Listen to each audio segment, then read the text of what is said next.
आज हम लोग पढ़ेंगे ऑर्गेनिक केमिस्ट्री। ऑर्गेनिक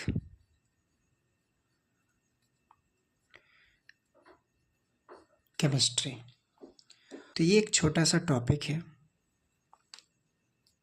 इसमें हम लोग देखेंगे कैसे बॉन्ड बनते हैं और कैसे बॉन्ड नहीं बनते हैं। जैसे कि सबसे पहले हम लोग पढ़ेंगे क्या कि ऑर्गेनिक केमिस्ट्री किसे कहते हैं। पहला जो पॉइंट हम लोग का आएगा आपका ऑर्गेनिक केमिस्ट्री किसे कहते हैं। ठीक है, ऑर्गेनिक केमिस्ट्री किसे कहते हैं कि केमिस्ट्री का वह शाखा जिसके अंतर्गत हम लोग पढ़ेंगे, जिसके अंतर्गत कार्बनिक यौगिकों का अध्ययन करेंगे। कार्बनिक यौगिकों का क्या करेंगे? अध्ययन करेंगे। तो चलिए उसी चीज़ को हम लोग यहाँ पे लिखते हैं। देखिएगा, केमिस्ट्री किसे कहते हैं? विज्ञान की वह शाखा, इसको हम लोग इंग्लिश में ब्रांच बोलते हैं। ब्रांच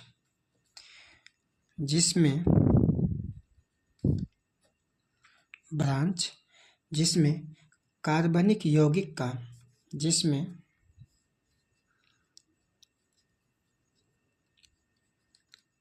कार्बनिक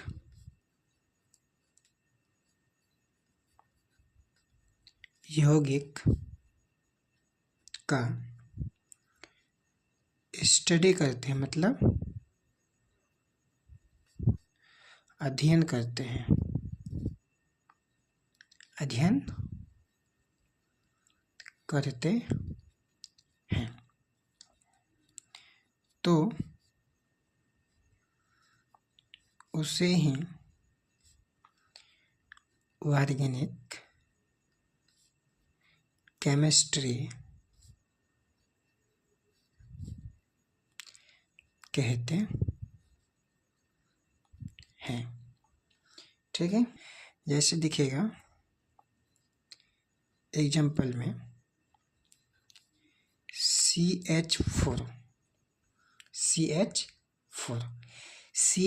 जो है मेरा एक कार्बनिक यौगिक है, जिसको हम लोग कहते हैं, क्या बोलते हैं इसको? हम लोग मीथेन बोलते हैं।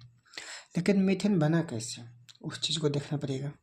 और इसको स्ट्रक्चर फॉर्मूला ऐसे करेंगे। इसका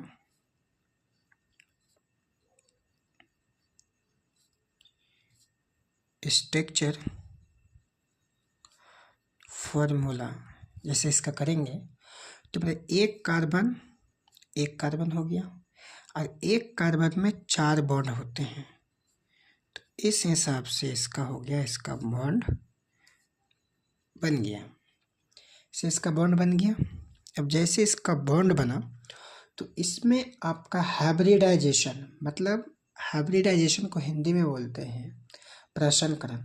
तो इसका हाइब्रिडाइजेशन, जिसको बोलते हैं हम लोग शॉर्ट फॉर्म में HYB, हाइब्रिडाइजेशन, इसमें sp3 होता है। sp3 इसलिए होते हैं क्योंकि इसमें सिंगल बॉन्ड है। यहाँ तक तो समझ गए हैं आप लोग। इसी हिसाब से चलिए देखते हैं और एक लेते हैं एग्जाम्पल। इसका दूसरा एग्जाम्पल लेते हैं का C2H6 होता है आपका इथेन होते हैं। इसका यूपिक नेम इथेन जो हुआ, तो इसका देखिएगा आप लोग स्ट्रक्चर फॉर्मूला को शॉर्ट फॉर्म में SF कहते हैं। क्या कहते हैं? SF कहते हैं। जैसे देखिएगा 2 कार्बन हो गया और प्रत्येक कार्बन में सिंगल बॉन्ड। यहाँ पे आपका 6 हाइड्रोजन है। हर एक बॉन्ड में एक एक दे देंगे हम लोग। यहाँ पे हाइड्रोजन एक एक दे दिए, यहाँ पे हाइड्रोजन दे दिया। ठीक है, अब देखिएगा इसका आगे जैसे इसका हम लोग हाइब्रिडाइजेशन बनाएंगे तो इसका हाइब्रिडाइजेशन जो होगा हम लोग का, इसको HYB बोलते हैं शॉर्ट फॉर्म में। तो एक कार्बन के लिए आपका सिंगल बॉन्ड है तो sp3, इसके लिए भी sp3, इसके लिए भी sp3, तो आप लिख सकते हैं यहाँ पे sp3, कोई दिक्कत नहीं है, आप sp3 यहाँ पे लिख सकते हैं। इसके बाद अभी हम लोग देखेंगे कि कार्बन में 4 बॉन्ड कैसे हुआ, हाइड्रोजन में सिंगल बॉन्ड कैसे हुआ, sp3 हाइब्रिडाइजेशन कैसे आया, इसी चीज़ को देखेंगे हम लोग। देखिए पहला पॉइंट हम लोग का ये है का कार्बन में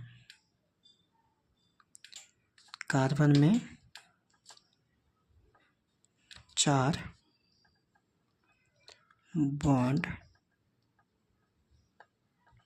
कैसे हुआ, पहला क्वेश्चन ये है। उसी हिसाब से दूसरा क्वेश्चन कि आपका हाइड्रोजन में